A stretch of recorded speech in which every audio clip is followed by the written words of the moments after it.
Hi friends, welcome to ஜென்டாக் channel. இன்றைக்கி நம்ம என்ன பார்க்க போகிறோம்னா சாம்பார் பொடி எப்படி ரெடி பண்ணலாம் அப்படின்னு சொல்லி பார்க்கலாம். இது நம்ம வீட்டிலே செஞ்சோம் அப்படின்னா ரொம்ப சூப்பராக இருக்கும். ஒரு வாட்டி நீங்கள் வீட்டில் செஞ்சு பார்த்துட்டிங்க அப்படின்னா அடுத்து நம்ம வந்து கடையிலே வாங்க மாட்டோம். அந்த அளவுக்கு டேஸ்ட்டாகவும் இருக்கும், காஸ்ட் எஃபெக்டிவாக இருக்கும். இது வந்து மிளகாய்த்தூள். நான் வந்து சாம்பார் பொடி தனியாக, மிளகாய் பொடி தனியாக அரைச்சி வச்சுருக்கேன். உங்களுக்கு சாம்பார் பொடியும் மிளகாய் பொடி சேர்த்து அரைக்கிறனால நீங்கள் அரைச்சிக்கலாம். வாங்க இது எப்படி செஞ்சேன் அப்படிங்கிறத காமிக்கிறேன். ஃபஸ்ட்டு என்ன செஞ்சுருக்கோம் அப்படின்னா ஜீரகமும் மிளகு 50-50 சீரகம் 50 கிராம் எடுத்து நல்லா ஃப்ரை பண்ணிக்கோங்க. கொஞ்சம் நல்லா ஃப்ரை ஆனதுக்கப்புறமா மிளகு சேர்த்துக்கோங்க 50 கிராம். எல்லாமே ஒரே அளவில் எடுத்தோம் அப்படின்னா நமக்கு வந்து அந்த குவான்டிட்டியும் சரியாக இருக்கும். அளவு நம்ம சரியாக போட்டோம் அப்படின்னா அந்த சாம்பாரும் நல்ல மணமாக இருக்கும்.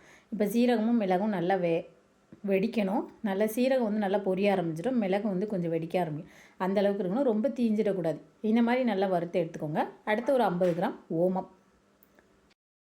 ஓமம் போட்டிங்க அப்படின்னா அந்த சாம்பார் பொடி நல்ல மணமாகவும் இருக்கும். நமக்கு வந்து எந்த விதமான பிரச்சனை, நிறைய நம்ம ஸ்பைசஸ் சேர்க்குறப்ப அந்த சாம்பாரும் நல்ல மணமாக இருக்கும். நம்ம உடம்புக்குமே ரொம்ப ஹெல்த்தியாக இருக்கும். ஓமமும் சீரகம் பொரியிற மாதிரியே பொரியும். அந்த மாதிரி பொரியிற டயத்தில் நீங்கள் அடுப்பை ஆஃப் பண்ணிக்கலாம். இப்போ ஓமத்தையும் நான் என்ன செஞ்சுட்டேன் அப்படின்னா நல்லா வறுத்து எடுத்தாச்சு. இதையும் நம்ம என்ன செஞ்சுக்கலாம் அப்படின்னா ஆற வைக்கணும். அதே ஒரே பிளேட்லேயே நான் என்ன செய்ய போகிறேன் அப்படின்னா ஆற வைக்க போகிறேன். ஒவ்வொரு ஸ்பைசஸ் நம்ம வறுக்கப்போவே நமக்கு என்ன செய்யும் அப்படின்னா நல்ல ஸ்மெல் வரும். கடுகு வந்து நான் தனியாக வறுக்காமல் அந்த ஓமத்து கூட கடைசி லைட்டாக போட்டுட்டு, கடுகு வந்து ரொம்ப வெடிக்க வேண்டாம், லைட்டாக வெடித்தா போதும். அந்த மாதிரி அந்த சூட்டிலே என்ன செஞ்சிட்டோம் அப்படின்னா கடுகு பொரிஞ்சிடும். ஓமம், கடுகு இந்த ரெண்டையுமே நான் ஒரே டயத்தில் என்ன செஞ்சாச்சு அப்படின்னா நல்லா பொரிச்சு எடுத்தாச்சு. இதை நம்ம என்ன செஞ்சுக்கலாம் அப்படின்னா பிளேட்டுக்கு மாற்றிக்கோங்க. இந்த மாதிரி ரெண்டாக நம்ம வறுத்து எடுத்துக்கிட்டோம் அப்படின்னா கேஸும் கொஞ்சம் மிச்சமாகும். நமக்கு வந்து அந்த சூட்டிலே என்ன செஞ்சிட்டோம் அப்படின்னா சீக்கிரமாக வந்துடும். ஈஸியாக ஃப்ரை ஆகிற ஐட்டத்தை நம்ம இந்த மாதிரி ரெண்டாக ஆட் பண்ணிக்கோங்க.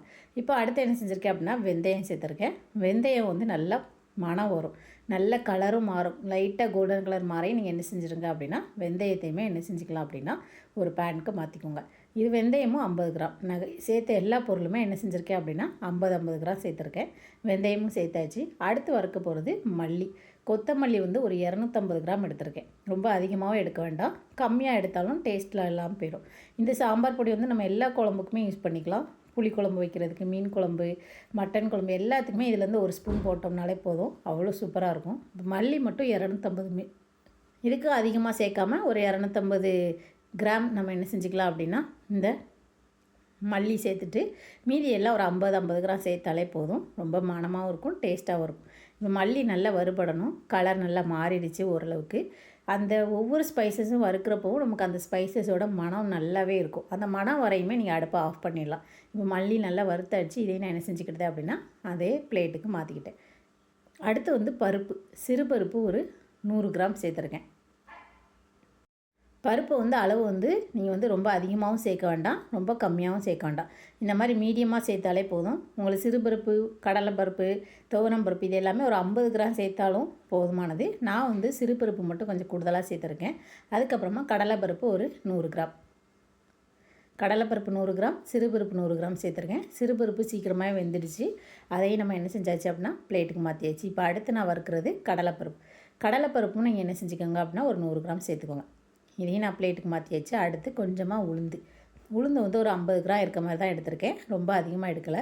கருப்பு உளுந்து இருந்துச்சு அப்படின்னா இன்னுமே ரொம்ப பெட்டர். இப்போ என்கிட்ட என்ன இருக்குது அப்படின்னா வெள்ளை உளுந்து தான் இருக்குது. இது நல்ல கோல்டன் கலர் வரக்கூடிய அளவுக்கு வறுத்து எடுத்தாச்சு. இதையும் நம்ம என்ன செஞ்சாச்சு அப்படின்னா சேர்த்தாச்சு. அடுத்து வந்து காயம் வந்து நல்லா கெட்டியாக இருக்கிற மாதிரி இந்த மாதிரி பெருங்காயம் எடுத்துக்கோங்க. ஒரு 2 வாட்டி அந்த பேனில் போட்டு அந்த ஹீட்டுக்கு மெல்ட் ஆகணும், அந்த அளவுக்கு போதும். அடுத்து ஒரு 2லேருந்து 3 பூண்டு சேர்த்துருக்கேன். பூண்டு வந்து நல்லா நமக்கு வந்து மணம் வரும். நல்ல பூண்டு சேர்த்திங்க அப்படின்னா அந்த சாம்பாருமே நல்ல மணமாக இருக்கும். காயப்பொடி, பூண்டு பொடி இது எல்லாமே நல்லா பொடியாக ஆனதுக்கப்புறமா இன்னுமே நல்லா என்ன செய்யும் அப்படின்னா டேஸ்ட் என்ஹான்ஸ் பண்ணி கொடுக்கும். இப்போ கொஞ்சமாக கருவேப்பிலை ஒரு கைப்பிடி அளவு சேர்த்துக்கோங்க. அது கூடவே உப்பும் சேர்த்துருக்கேன். 1 ஸ்பூன் உப்பு சேர்த்துக்கோங்க.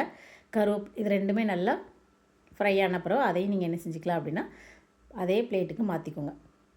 இவ்வளோதான். இதுக்கப்புறமா நம்ம வந்து மஞ்சள் மட்டும் சேர்க்கணும். மஞ்சள் வந்து நீங்கள் என்ன செஞ்சுக்கோங்க அப்படின்னா ஒரு 100 கிராம் மஞ்சள் வாங்கி இது கூட சேர்த்து நான் என்ன செய்ய போகிறேன் அப்படின்னா அரைக்க போகிறேன்.